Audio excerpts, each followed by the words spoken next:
가을은 늘 소리를 낮춘다. 벼이삭이 고개를 숙이면 마을의 시간도 같이 눌어붙는다.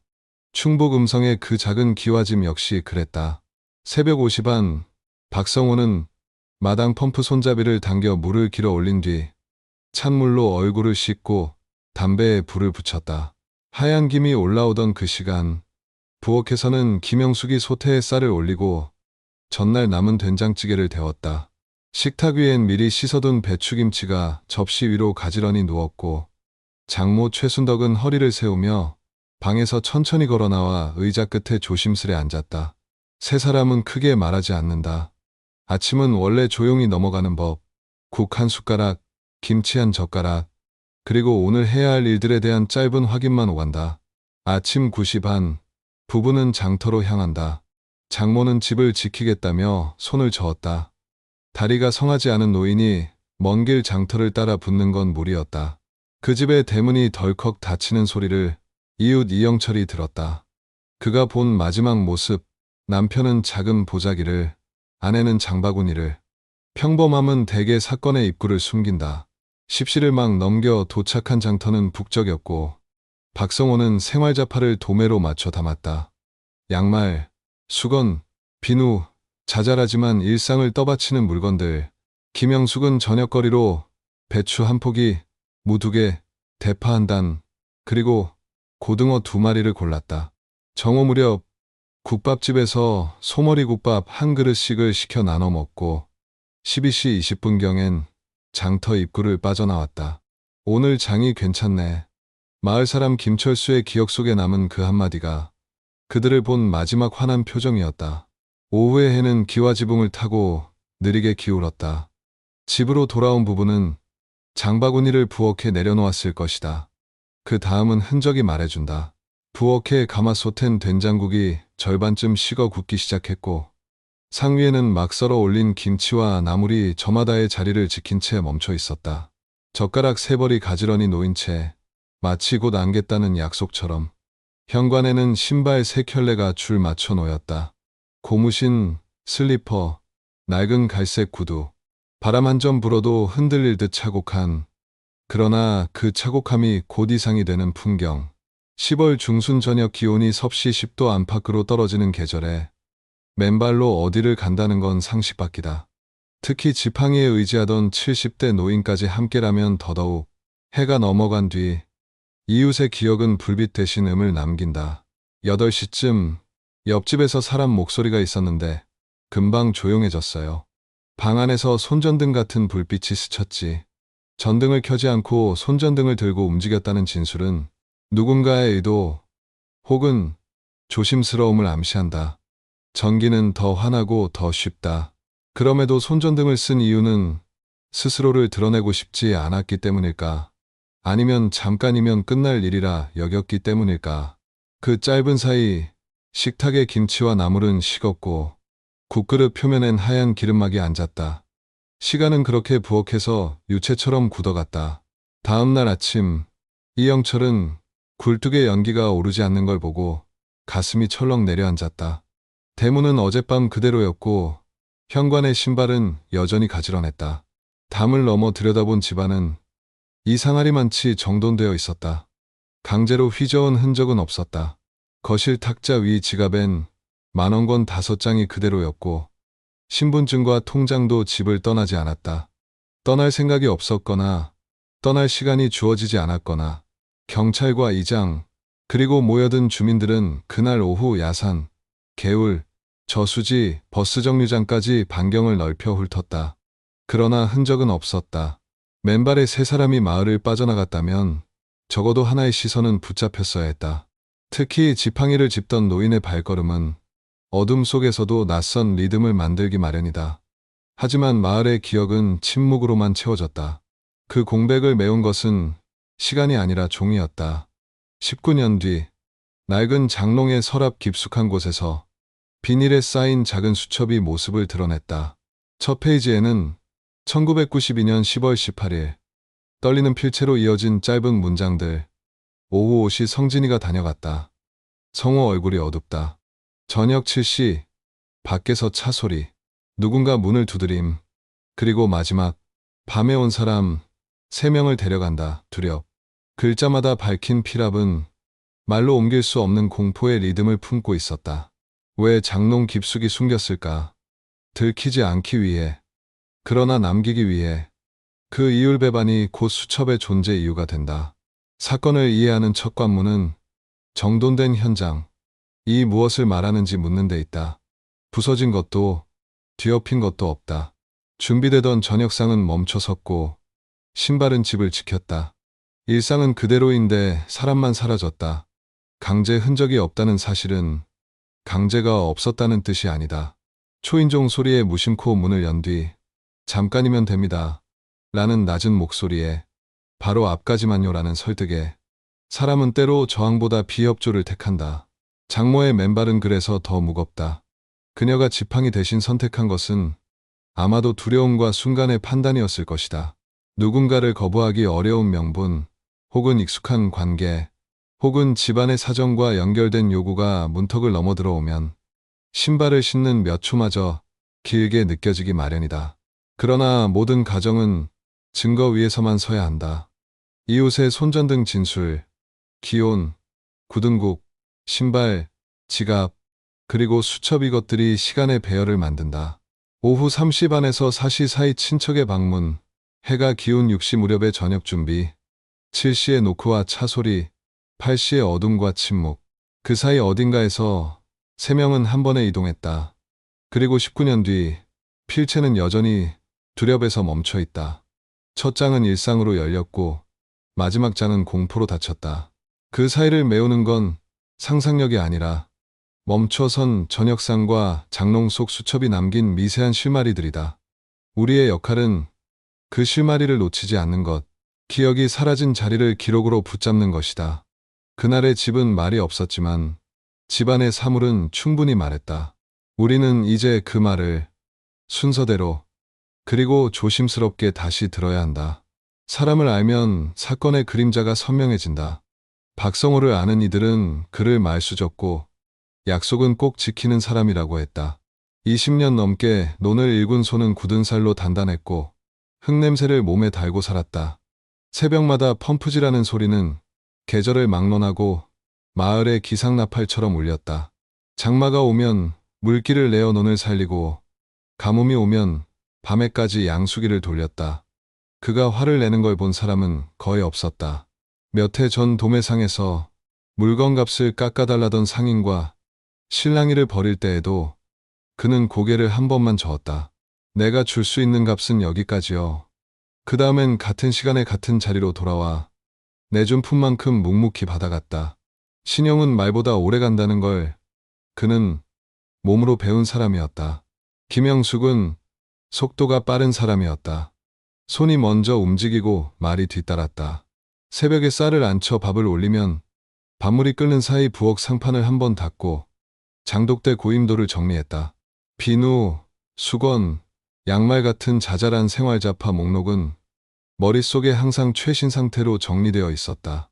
장날이면 남편과 상인들을 챙기고 부녀의 일도 거르지 않았다.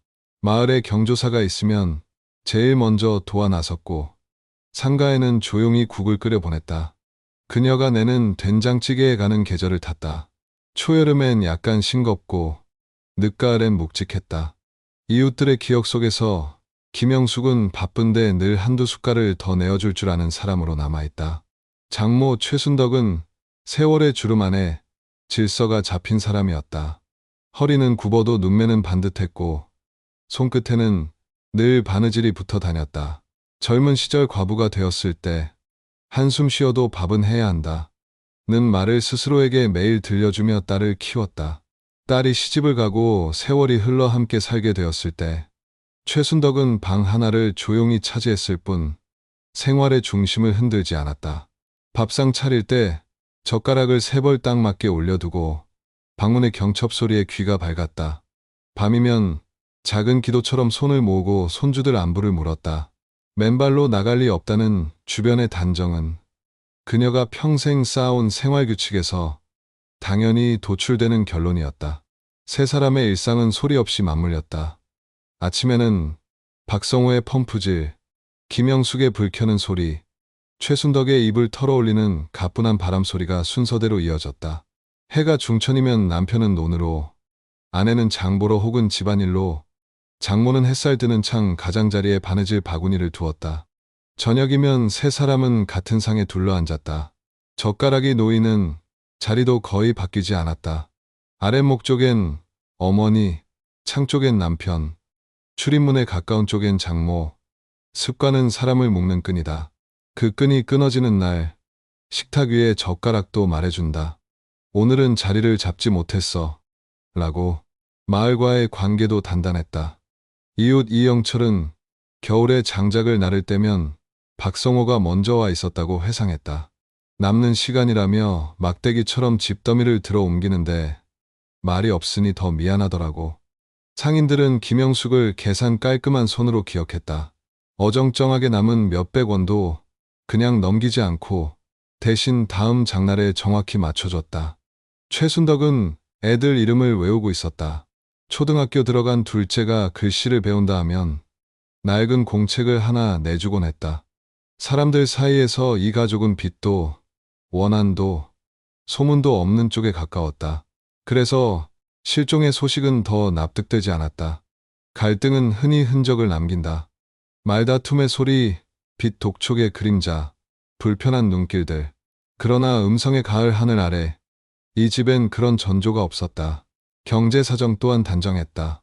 박성호는 수학으로 들어온 돈을 생활비와 적금으로 나눠 썼다. 기계 한 대 새로 들일 때에도 그는 늘 무리하지 말자고 말하곤 했다. 빚을 싫어했다. 김영숙은 쌀 항아리와 장독, 빨랫감의 순서를 지켜가며 살림을 흐트러지지 않게 유지했다. 작은 자파 장사는 크지 않아도 맥을 잇는 데 충분했다. 가끔 친척이 돈을 얘기해도 이 집의 대답은 엇비슷했다. 지금은 여유가 없어. 거절의 방식은 단호하되 예의를 잃지 않았다. 가족의 경제적 리듬은 그렇게 사이즈에 맞는 삶을 지향했다. 그렇다면 이 가족에겐 어떤 취약점이 있었나? 사건은 종종 균열에서 흘러들어온다. 박성호의 취약점은 체면이었다. 농사꾼으로서 땀으로 벌어 먹여 살린다는 자부심이 강했고 남에게 폐를 끼치기 싫어했다. 부탁을 물리칠 때에도 미안함을 먼저 꺼내는 성향이 있었다. 김영숙의 취약점은 책임감이었다. 누군가 문을 두드리면 일단 반응했다. 예, 누구세요? 하고 먼저 나서는 쪽. 최순덕의 취약점은 예의였다. 어른으로서 손님 대접을 몸에 뱉다. 낯선이라도 밤에 찾아오면 물 한 잔이라도 내어놓고 재촉하는 말보다 먼저 방 안의 질서를 바로잡았다. 이 세 가지 성향 체면, 책임감, 예의는 평소엔 미덕이지만 어떤 밤엔 문턱을 낮춘다. 문을 잠그지 않은 채로 대답하게 만들고 신발을 챙길 여유 없이 동행하게 만든다. 관계의 지도에서 가장 가까운 원은 친족이다. 사촌은 피의 기억과 함께 자라난다. 명절과 제사, 상가와 경조사가 선을 잇는다. 부탁과 거절이 가장 어렵고 애매한 정이 개입한다. 나중에 여유가 생기면 이라는 문장은 그래서 가족 사이에서 자주 쓰인다. 그 말은 문장을 끝내지 않는다. 여유가 생기지 않아도 관계는 계속되어야 하니까. 박성호가 돈을 거절했더라도 문턱은 완전히 닫히지 않았을 것이다. 저녁 무렵 다시 찾아온 누군가가 잠깐이면 된다. 고 말했을 때 그는 아마 문을 열었을 것이다. 김영숙은 상위의 젓가락을 잠시 내려놓고 물을 끓일 생각을 했을 것이다. 최순덕은 방문 쪽으로 몸을 돌려 누가 왔니? 하고 물었을 것이다. 생활의 동선이 그렇게 움직인다. 이 가족을 설명하는 또 하나의 키워드는 질서다. 질서는 평온을 낳지만 계획에 없는 사건 앞에선 취약해진다. 매일 같은 시간에 불을 켜고 같은 순서로 상을 차리고 같은 자리로 앉는 삶은 변수를 의심하지 않는다. 그래서 변수는 더 쉽게 들어온다. 10월 중순의 저녁 바람은 서늘했다. 신발을 신는 몇 초, 겉옷을 걸치는 몇 초, 전등을 켜는 손의 방향 전환. 그 몇 초가 생략될 수 있었던 이유는 아마도 금방이라는 말, 바로 앞이라는 손짓, 어르신도 함께요라는 부연이 있었기 때문일 것이다. 세 사람이 동시에 움직였다는 사실은 그 요구가 가족 전체를 대상으로 했음을 시사한다. 가족의 질서를 알고 있는 사람, 혹은 그 질서를 무너뜨릴 수 있는 명분을 가진 사람. 결국 프로필은 한 문장으로 수렴한다. 이 집은 갈등을 키우지 않는 방식을 아는 집이었다. 그래서 흔적도 큰 소리도 어지럼도 없다. 사건 당일에 정돈된 현장은 그들의 생활 방식이 남긴 마지막 자화상일 수 있다.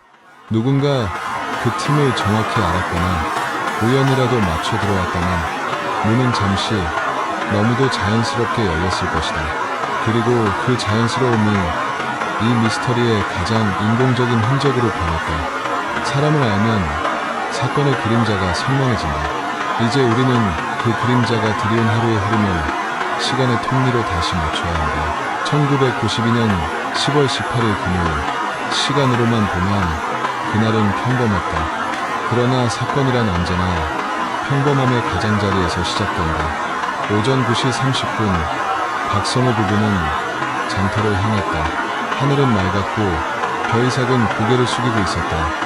마을 길가에는 감나무가 붉게 익어가고 있었고 아이들이 학교 가는 길에 장난을 치며 지나갔다. 박성호는 손에 작은 보자기를 들고 있었고 김영숙은 장바구니를 들고 있었다. 둘의 걸음은 여유로웠다. 부부는 오랜만에 장에 나서는 길이었고 이날은 장모가 집을 지키기로 했다. 최순덕은 마루 끝에 앉아 손수건으로 손을 털며 말했다. 일찍 다녀오너라. 된장찌개 식기 전에. 그 말은 평소와 다름없는 일상의 주문이었다. 그러나 그 평범한 문장이 이후엔 다시 돌아오지 못할 마지막 인사가 될 줄은 아무도 몰랐다. 장터는 언제나 사람의 냄새로 가득했다. 장날이 되면 근처 읍면에서 모여든 사람들로 북적였고 박성호 부부는 늘 그 익숙한 소리들 속에 섞여 있었다. 생선상에서는 고등어가 번쩍였고 채소상에서는 흙 묻은 무가굴지에 서 있었다. 박성호는 생필품 몇 가지를 도매상에게 주문했다. 양말, 수건, 비누, 작은 생활 잡화들. 그는 정직한 거래를 원했고 상대방도 그를 신뢰했다. 김영숙은 남편이 물건값을 계산하는 사이 식재료를 챙겼다. 배추 한 포기, 무 2개, 대파 한 단, 그리고 고등어 2마리. 그녀의 손길에는 익숙함이 있었다. 같은 무게, 같은 양, 같은 장터들. 일상이란 늘 그렇게 비슷함을 반복한다. 그리고 그 반복은 사람을 안심시킨다. 하지만 사건은 언제나 그 안심의 틈새를 파고든다. 오전 11시 30분 부부는 장터 입구의 국밥집으로 향했다. 정미숙 국밥이라는 작은 간판이 걸린 허름한 집이었다. 주인 정미숙은 지금도 그날을 기억했다. 그럼 원나 풀파이크 두 분 다 조용하셨죠? 국밥 하나 시켜서 나눠 드셨어요. 무슨 걱정이 있으신 듯 했는데 말은 안 하시더라고요.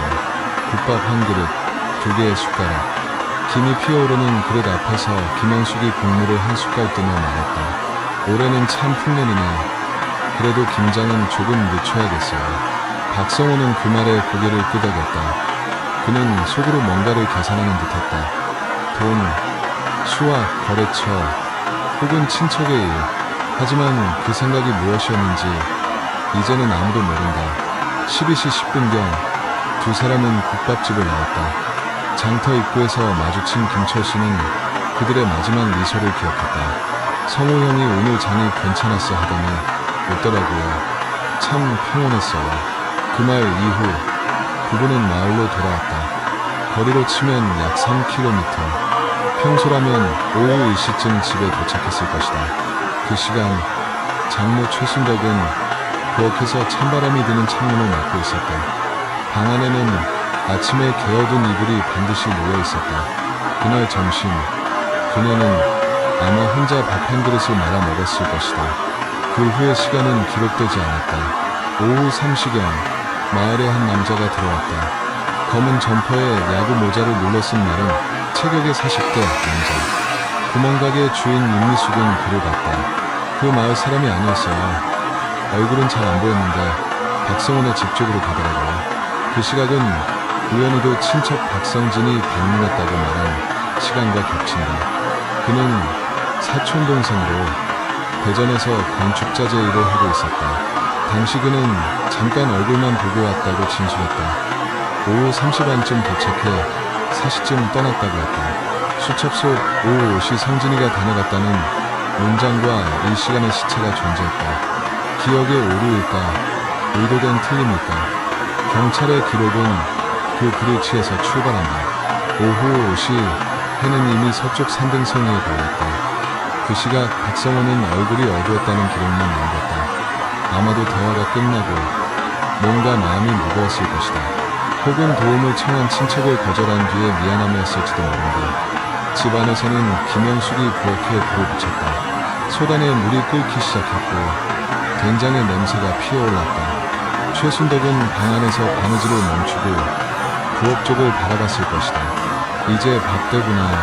저녁의 준비는 늘 같았다. 하지만 그날은 준비만 있었다.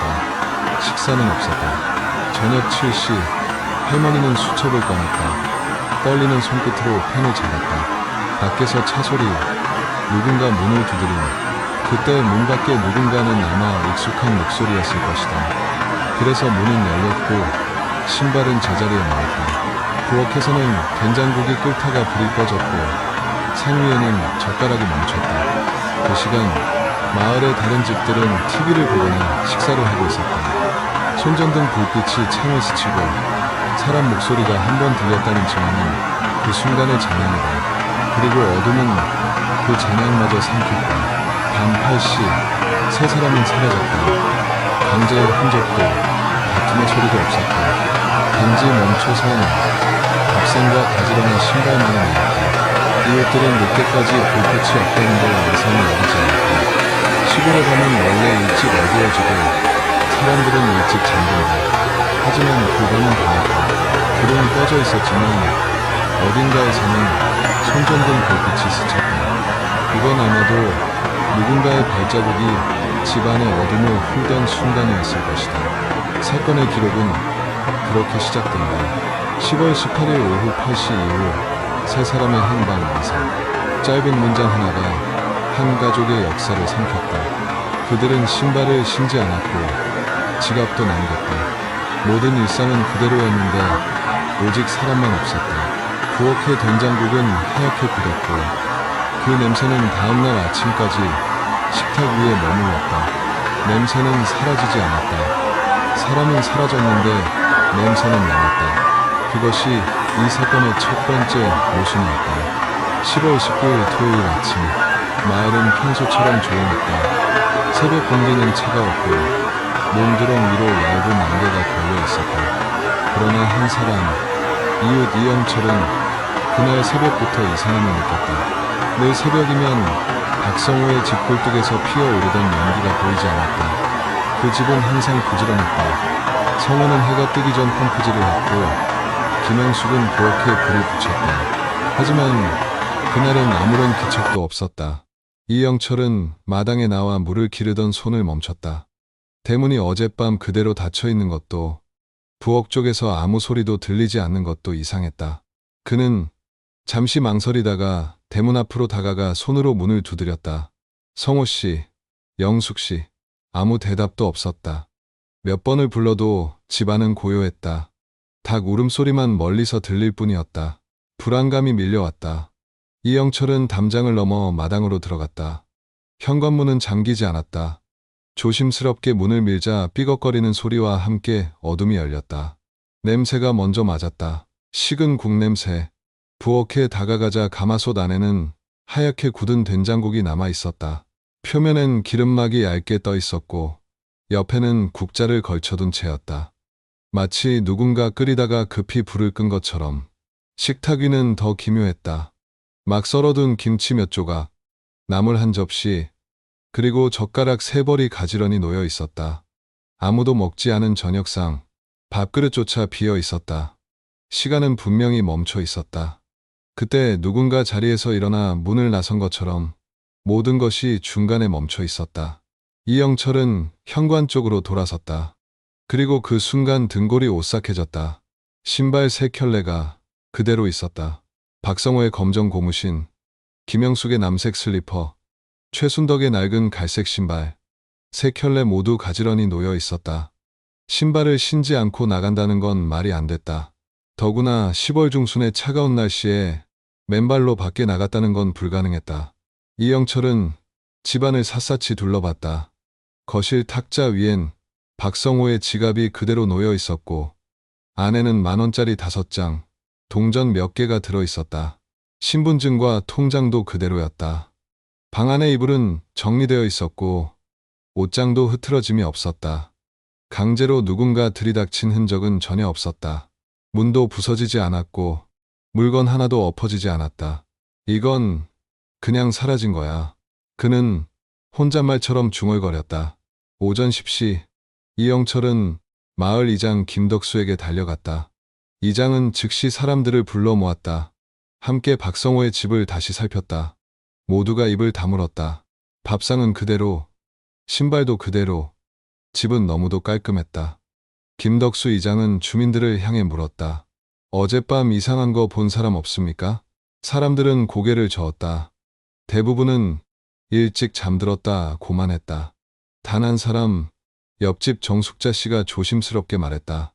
밤 8시쯤에 목소리가 조금 들리더니 금방 조용해졌어요. 싸우는 소리도 아니었어요. 그냥 사람 소리. 그 말은 나중에 수첩의 내용과 겹치는 중요한 단서가 된다. 그러나 그날의 이장은 그저 그럴 수도 있지 하고 넘겼다. 아직은 실종이라고 단정할 근거가 없었기 때문이다.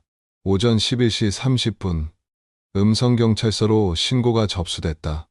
박정훈 경위와 최민수 경장이 현장에 도착했다. 경찰은 집을 구석구석 살폈다. 20년 경력의 박경희조차도 입을 다물었다. 이상하군요. 아무 흔적이 없습니다. 부엌에 가마솥, 굳은 국물, 식탁에 젓가락, 정돈된 방. 모든 것이 평범하게 멈춰 있다는 점이 오히려 비정상이었다. 박경희는 불의 흔적을 살폈다. 국이 식은 정도로 보아 최소 10시간에서 15시간은 지난 상태였다.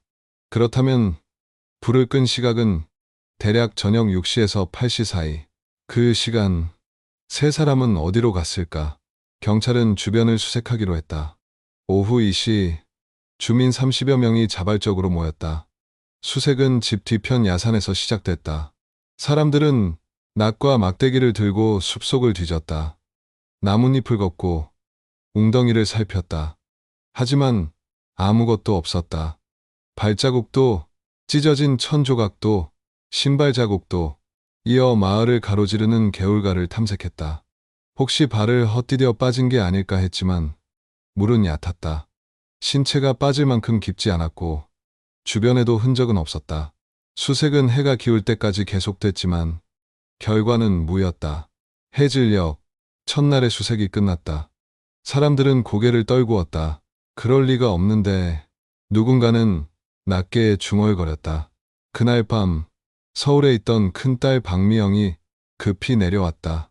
경찰에게 전화를 받은 뒤였다. 버스를 타고 3시간을 달려 도착한 그녀는 집 앞에서 멈춰섰다. 식탁 위에 반찬, 부엌에 가마솥, 가지런한 신발, 아버지의 지갑, 모든 것이 어제처럼 그대로였다. 단지 사람만 없었다. 박미영은 부엌 앞에서 멍하니 서 있었다. 엄마가 저녁 준비하다가 그녀는 말을 잇지 못했다. 그녀가 알던 어머니는 늘 저녁 6시에 된장국을 끓였다. 그런데 그날은 식탁이 채워졌는데 식사가 시작되지 않았다. 그건 단순한 우연이 아니었다. 밤 10시 박미영은 혼자 불을 켜둔 채 집에 앉아 있었다. 바람이 창문을 흔들고 시계 초침이 방 안을 돌았다. 부엌에 식은 국물 냄새가 여전히 공기를 채우고 있었다. 엄마, 아빠, 할머니. 그녀는 이름을 불렀지만 대답은 돌아오지 않았다. 바깥에서는 개 짖는 소리가 잠깐 울리다 그쳤다.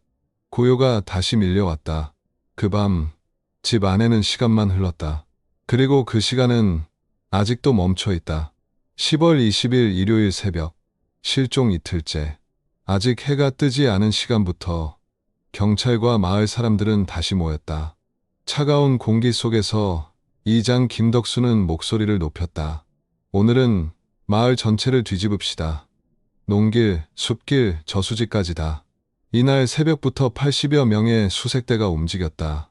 경찰 5명, 소방대원 3명, 그리고 주민 수십 명이 함께였다. 경찰은 3가지 가능성을 중심으로 움직였다. 첫째, 3사람이 스스로 집을 나갔을 가능성. 둘째, 누군가에 의해 강제로 끌려갔을 가능성. 셋째, 집 근처에서 사고를 당했을 가능성. 하지만 그 어느 쪽도 확신할 만한 근거가 없었다. 오전 8시, 수색대는 마을 입구 버스 정류장으로 향했다. 혹시 누군가 버스를 타는 것을 본 사람이 있을까 싶어서였다. 버스 기사 이철수는 고개를 저었다. 그날 밤엔 분명 그 마을 손님이 2명 있었지만 70대 노인은 없었어요. 그런 분이 있었다면 바로 기억했을 겁니다. 그의 목소리는 단호했다. 경찰은 그 말을 듣고 이동 동선의 가능성을 지웠다. 그럼 걸어서 나갔다는 말인데 맨발로? 박정훈 경위는 중얼거렸다. 10월 중순의 밤 기온은 섭씨 10도 아래였다. 맨발로 걸어 나간다면 발자국이라도 남았을 터였다. 그러나 마당에도 길에도 논둑에도 발자국은 없었다.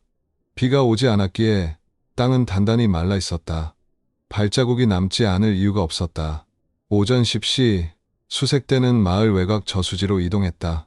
고무보트를 띄우고 바닥까지 긴 장대를 넣어 훑었다. 물 위에는 아무것도 떠오르지 않았다.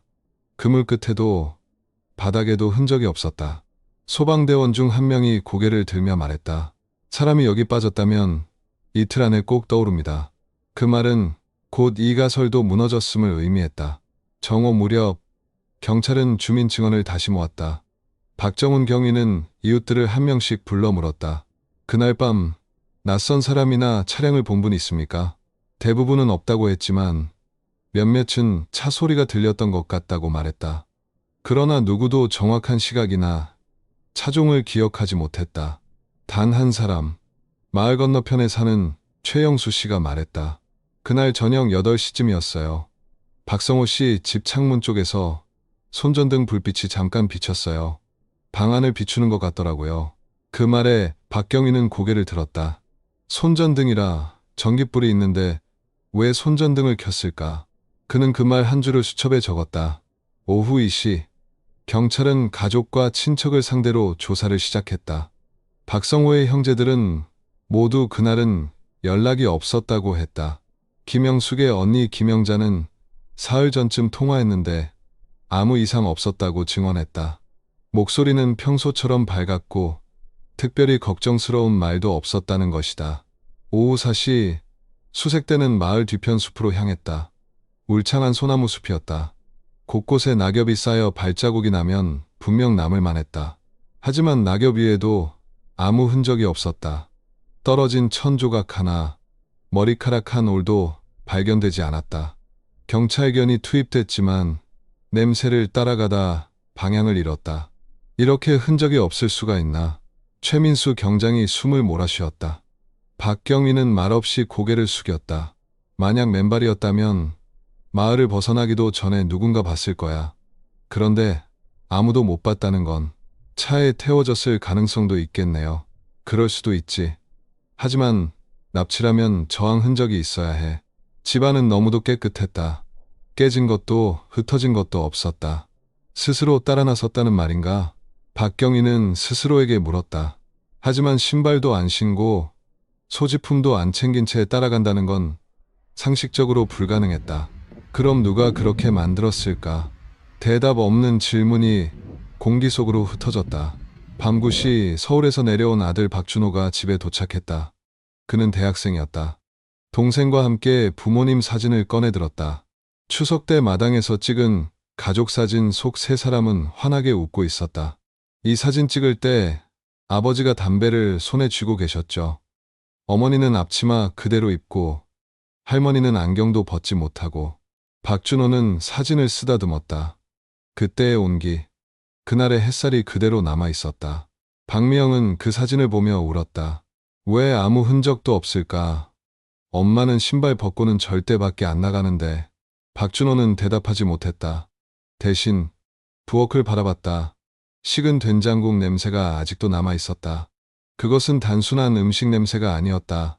시간이 멈춘 냄새였다. 밖은 다시 고요했다. 바람이 현관문 틈을 스치며 낮은 소리를 냈다. 박정훈 경위는 마지막으로 노트에 한 줄을 적었다. 10월 18일 오후 6시 8시 사이 세 사람의 행방이 끊김. 그는 펜을 내려놓으며 중얼거렸다. 사람이 증발할 순 없는데 대체 어디로 간 거지? 밤은 깊었고 마을은 잠들었다. 그러나 그 집만은 여전히 깨어 있었다. 식지 않은 미스터리, 식어버린 국. 그것이 박성호 가족 실종 사건의 두 번째 밤이었다. 10월 21일 월요일, 실종 사흘째. 아침부터 음성경찰서로 한 통의 제보 전화가 걸려왔다. 목소리는 가늘었지만 단호했다. 그날 낮에 낯선 남자가 박성호 씨 집 쪽으로 가는 걸 봤어요. 전화를 건 사람은 마을 입구에서 구멍가게를 운영하는 윤미숙 씨였다. 경찰은 즉시 메모를 남기고 현장으로 향했다. 오전 9시 박정훈 경위와 최민수 경장은 윤미숙 씨 가게 앞에 섰다. 언제 봤습니까? 18일 오후 3시쯤이요. 검은 점퍼에 야구 모자를 쓴 마른 체격의 남자였어요. 그 마을 사람은 아니었어요. 얼굴은 봤습니까? 모자를 눌러 써서 잘은 못 봤어요. 근데 낯선 느낌이었어요. 발걸음이 빠르더라고요. 그녀는 분명히 말했다. 그 남자가 박성호 씨 집으로 들어가는 것을 봤다고. 경찰은 즉시 메모를 확인했다.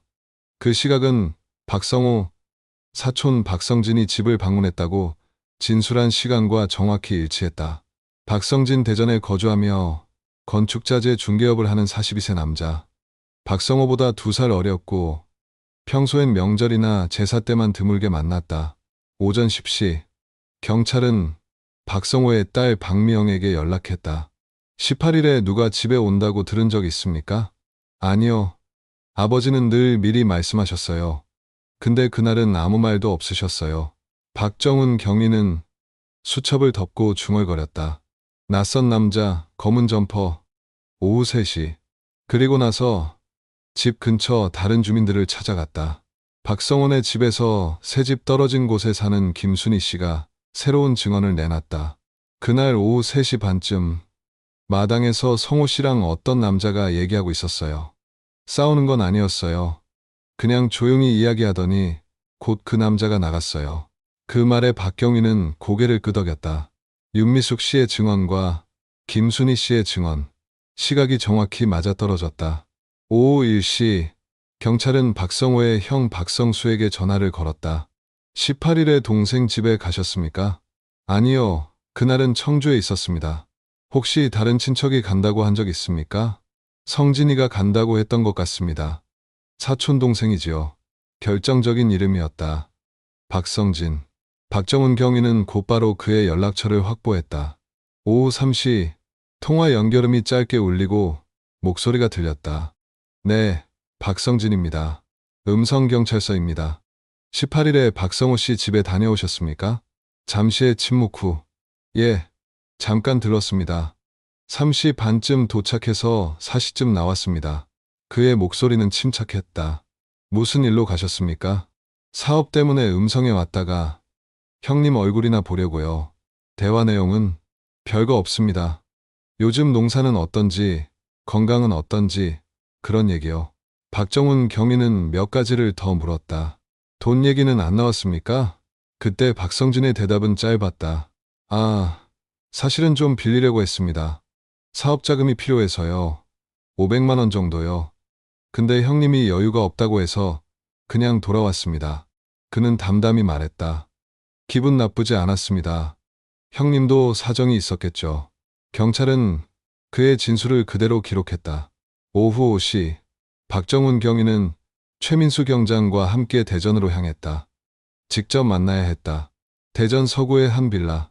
저녁 7시 박성진은 문을 열고 그들을 맞았다. 실제 그의 모습은 윤미숙 씨의 증언과 거의 일치했다. 키 178cm, 마른 체격, 차분한 말투. 그날 오후 일정 좀 자세히 말씀해 주시죠. 박성진은 메모를 보듯 또박또박 말했다. 오전 10시에 대전을 출발했습니다. 점심 먹고 거래처 들렀다가 오후 3시쯤 형님 댁에 갔어요. 30분쯤 있다가 나왔죠. 귀가는 몇 시쯤? 5시쯤 도착했습니다. 아내가 집에 있었어요. 경찰은 그의 아내 최정숙 씨에게 확인했다. 남편이 오후 5시에 돌아왔습니까? 예, 저녁 준비하고 있었는데 딱 그때 들어왔어요. 시각상으로 가능한 거리였다. 음성에서 대전까지는 자동차로 약 1시간 거리. 하지만 수첩의 기록은 다르게 말한다. 오후 5시 성진이가 다녀갔다. 즉, 그는 그 시각에 여전히 집에 있었던 것이다. 조사실 안의 공기가 묘하게 가라앉았다. 박정훈 경위는 박성진의 눈빛을 살폈다. 형님 얼굴이 어두웠다고 하셨죠? 예, 요즘 농사도 힘들다고 하셨고요. 그리고 그날 이후 연락은 없었습니다. 짧고 단단한 대답이었다. 박정훈 경위는 그를 범인으로 단정할 수 없었다. 알리바이가 있었고 범행 동기는 약했다. 돈을 거절당했다고 사람을 해칠 이유는 부족했다. 그러나 실종 직전 마지막으로 그 가족을 본 사람이었다는 사실만은 바뀌지 않았다. 그날 밤 음성으로 돌아가는 경찰차 안에서 최민수 경장이 물었다. 선배님, 저 사람 뭔가 숨기고 있는 거 아닐까요? 모르지. 하지만 지금은 증거가 없어. 그래도 수첩에 성진이라고 분명히 써 있잖아요. 박정우는 창밖의 어둠을 바라보며 낮게 말했다. 수첩이 진실을 말하더라도 그걸 증명할 길이 없다면 그건 여전히 미스터리야. 그 말과 함께 차창 밖으로 스쳐간 가을밤의 들판은 1992년의 시간 속에 그대로 멈춰 있었다. 밤하늘에는 달이 떠 있었고 그 빛이 음성의 작은 마을을 비추고 있었다. 세 사람의 그림자는 어디에도 없었다. 다만 남겨진 것은 그날 오후 5시 성진이가 다녀갔다. 그 한 문장이었다. 10월 22일 화요일, 실종 나흘째. 마을의 새벽은 평소처럼 안개가 내렸지만 사람들의 마음은 이미 무겁게 젖어 있었다. 세 사람의 흔적이 사라진 지 4일째. 수색대 인원은 점차 줄어들기 시작했다. 농번기를 앞둔 주민들은 다시 밭으로 돌아가야 했고 경찰 인력도 다른 사건으로 빠져나가야 했다. 현장에는 이제 20명 남짓한 사람들만이 남았다. 그러나 박정훈 경위는 포기하지 않았다. 그는 다이어리를 펴고 그동안의 기록을 하나씩 정리했다. 10월 18일 오후 5시 박성진 방문, 오후 7시 차 소리, 오후 8시 손전등 불빛. 그 후 세 사람 실종. 박정우는 중얼거렸다. 무언가 이 안에 답이 있다. 이날부터 그는 수색보다 수사 방향을 전환했다. 현장에서 찾을 수 없는 단서는 사람의 기억 속에 있을 가능성이 컸다. 그는 먼저 경제적 문제를 확인했다. 오전 10시 박경희는 음성농협을 찾아가 계좌 내역을 조회했다. 박성호 명의의 입출금 내역 좀 확인 부탁드립니다. 직원은 잠시 뒤 통장을 내밀었다. 최근 몇 달간 일정하게 입금된 농산물 판매대금, 생활비 수준의 인출 내역. 10월 15일 30만 원이 빠져나갔지만 사용처는 명확하지 않았다. 특이한 대출이나 거래는 없습니다. 박경희는 고개를 끄덕였다. 그럼 경제적 압박은 없었군. 그의 머릿속에서 생활고로 인한 자살 가능성이 지워졌다. 오후 2시 그는 장터의 상인들을 찾아가며 묻기 시작했다. 박성호 씨, 최근에 무슨 일로 고민하셨습니까? 양말 도매상 이상철은 단호히 말했다. 그 사람은 빚도 거짓도 없는 사람이었어요. 10년 거래하면서 돈 문제로 얼굴 찡그린 적이 없었어요. 그 말은 박성호의 성격을 다시 한번 확인시켜줬다. 그러나 시간이 흘러도 새로운 단서는 나오지 않았다. 수색이 나흘째, 닷새째 이어졌지만 그 어떤 흔적도 발견되지 않았다. 이틀 전처럼 부엌에는 굳은 된장국, 식탁 위 젓가락 3벌, 모든 것이 제자리를 지키고 있었다. 오직 사람만 없었다. 하루가 지나고 또 하루가 지났다. 11월 중순, 공식 수색은 중단되었다. 더 이상 찾을 게 없습니다. 경찰서 회의실에서 내려진 결론은 냉정했다. 박정훈 경위는 노트를 덮으며 한숨을 쉬었다. 이 사건은 아직 끝난 게 아니다.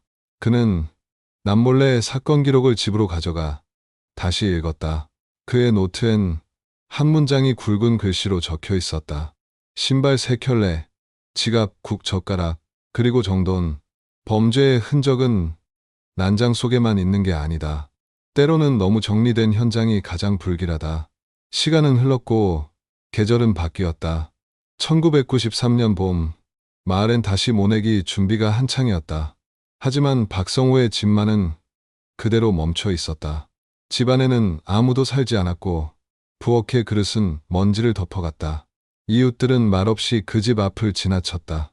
그 집을 언급하는 건 마치 금기처럼 여겨졌다. 그 무렵 서울에서 살던 박미영은 회사를 그만두고 고향으로 내려왔다. 누군가는 이 집을 지켜야 해요. 그녀는 그렇게 말했다. 동생 박준호도 대학을 휴학하고 돌아왔다. 두 남매는 부모의 집을 그대로 유지하려 했다.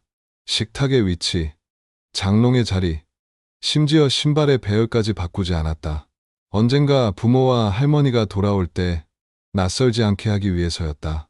세월이 조금씩 흘렀다. 1994년 가을, 사건 발생 2년째. 사람들은 이제 이 일을 입에 올리지 않았다. 처음엔 동정의 시선이었지만 시간이 지나자 피로와 두려움이 그 자리를 대신했다. 박성호의 집 앞을 지나던 주민들은 고개를 숙였고 아이들은 괜히 속삭였다. 저 집엔 귀신이 산대. 밤마다 불빛이 보인다더라. 루머는 그렇게 생겼다. 하지만 경찰은 다시 오지 않았다. 1997년 5해가 흘렀을 때 박준호는 군 입영 통지서를 받았다. 그날 밤 그는 방 안에 앉아 편지를 썼다. 아버지, 어머니, 할머니께 저는 내일 군대에 갑니다. 돌아오실 때까지 성실히 다녀오겠습니다. 그 편지는 아버지의 책상 서랍에 고이 넣어두었다. 박미영은 결혼을 앞두고 있었다. 예단을 준비하면서 눈물을 흘렸다. 엄마가 계셨다면 직접 해주셨을 텐데. 그녀는 그렇게 중얼거렸다. 두 남매는 명절 때마다 집을 찾아 제사를 올렸다. 밥그릇 5개를 차려놓고 빈 의자 3개를 남겼다.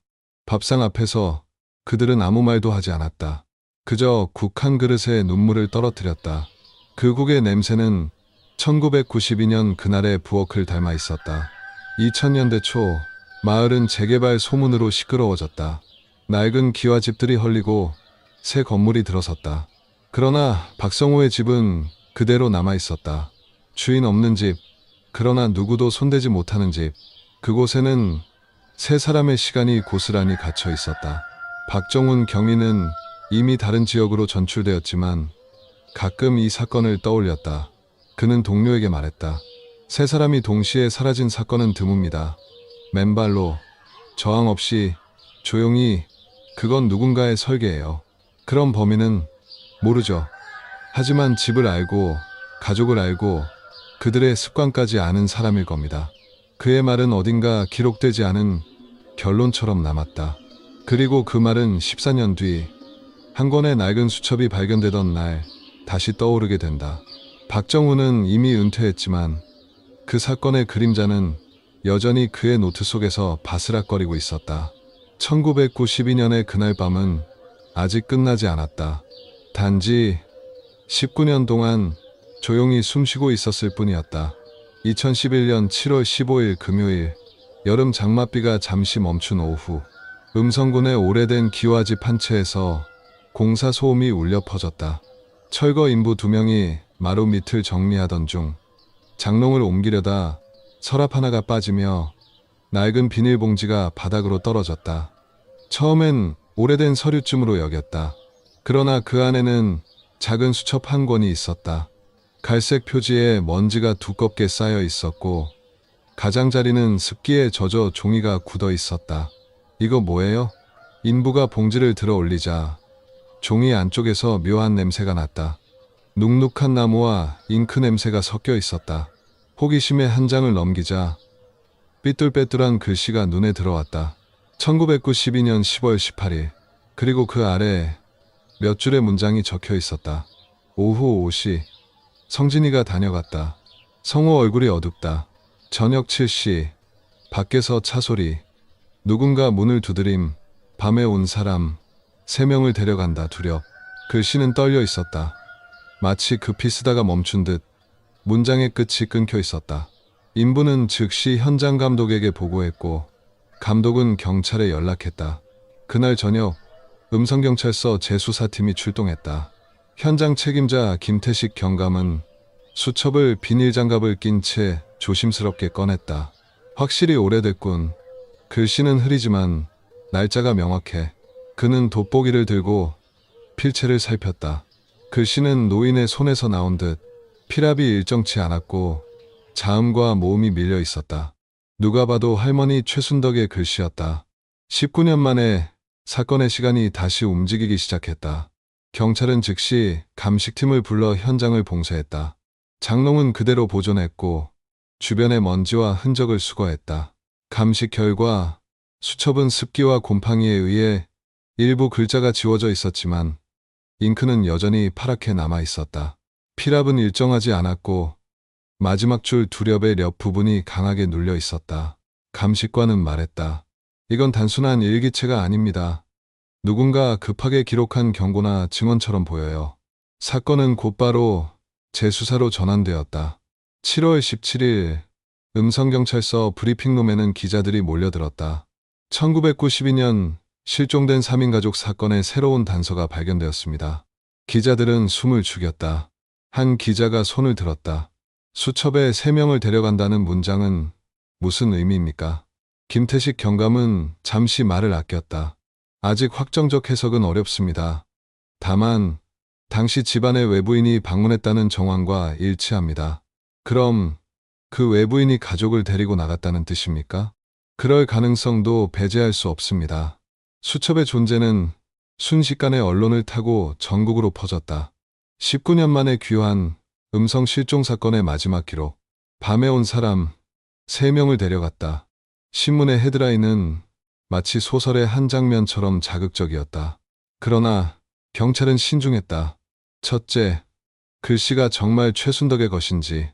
둘째, 그 내용이 당시 실제 상황을 묘사한 것인지 아니면 단순한 두려움의 표현인지.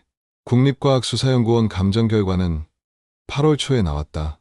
필체는 실제로 최순덕의 것으로 확인되었다.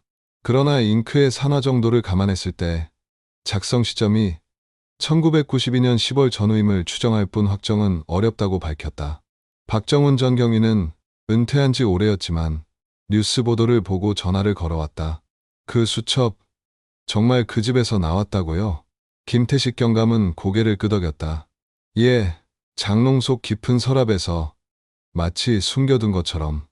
그렇다면 그건 할머니가 마지막으로 남긴 증언일 수도 있습니다. 그럼 밤에 온 사람은 누구일까요? 박정훈은 잠시 말을 멈추고 조용히 대답했다. 가장 마지막에 방문했던 사람. 1992년 10월 18일 오후 5시 성진이. 그의 목소리는 낮았지만 단호했다. 재수사팀은 즉시 박성진을 다시 불러 조사했다. 그는 이미 60대 초반이 되어 있었다. 머리는 희끗했고 말투는 여전히 침착했다. 수첩의 이름이 언급되었습니다. 성진이가 다녀갔다. 기억하십니까? 예, 기억합니다. 하지만 저는 그날 4시쯤 떠났습니다. 밤에는 집에 있었어요. 혹시 그날 이후 박성호 씨 가족을 만난 적은 없습니까? 없습니다.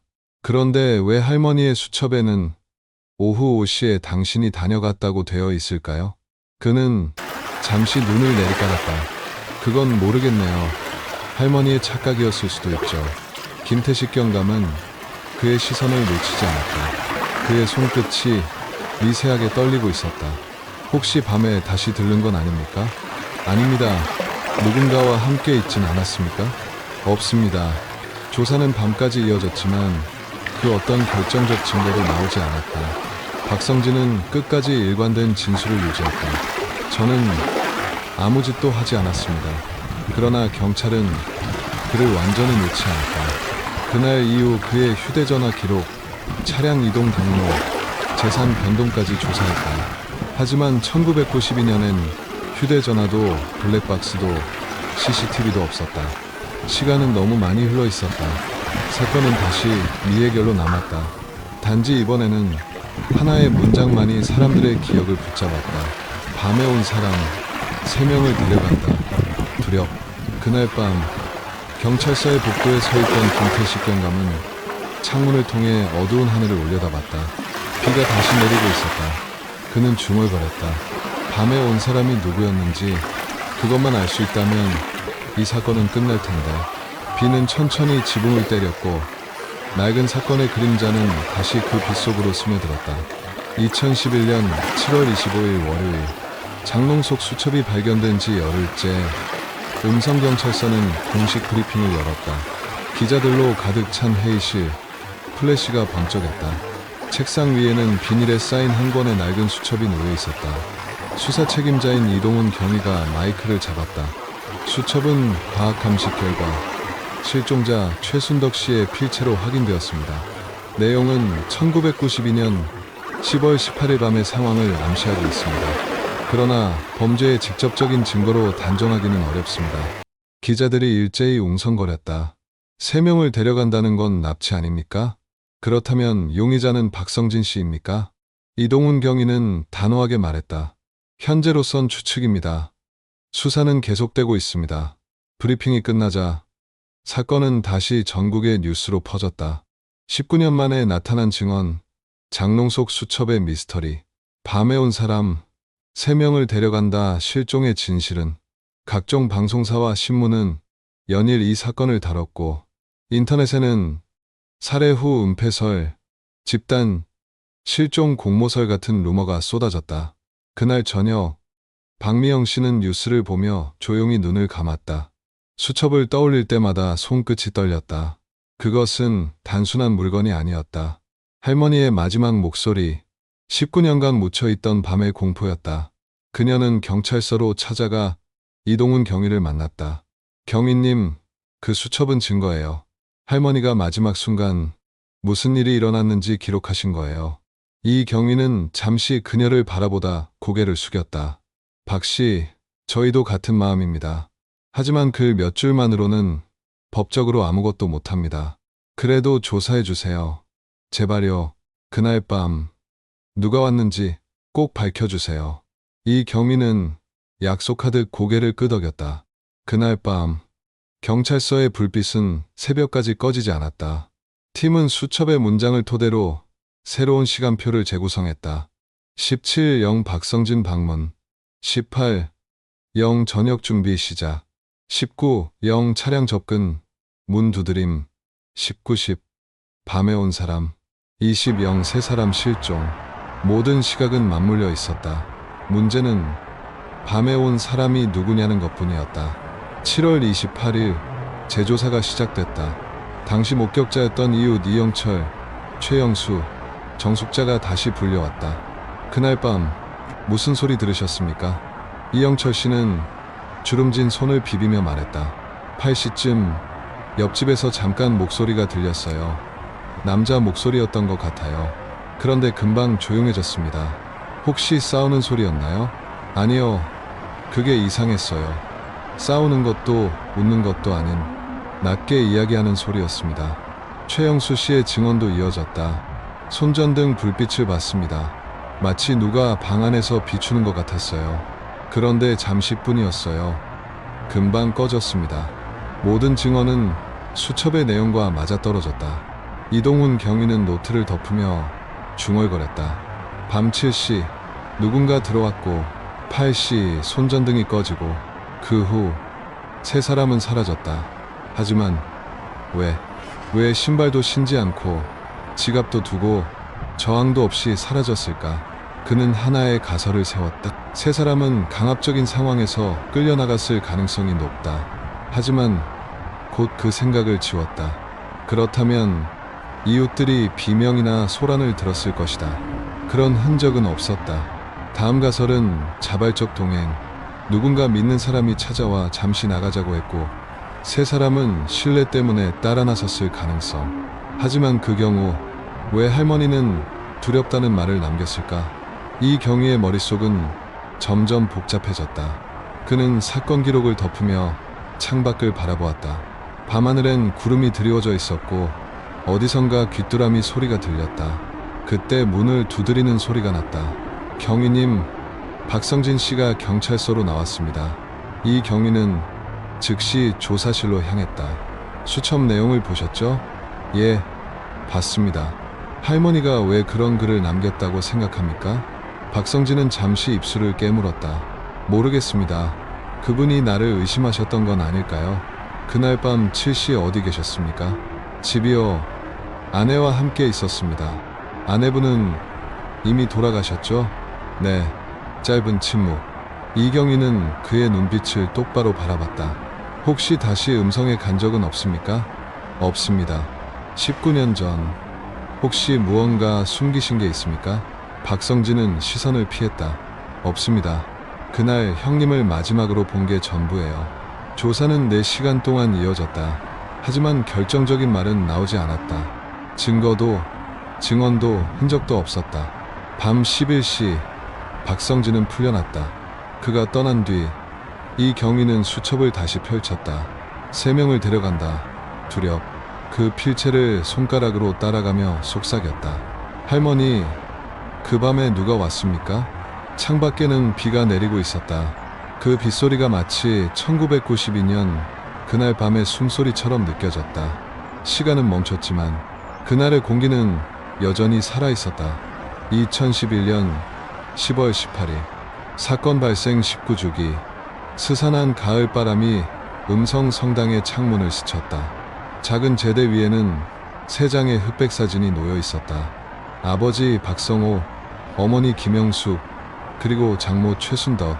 사진 앞에는 흰 국화 3송이와 촛불 3개가 나란히 켜져 있었다.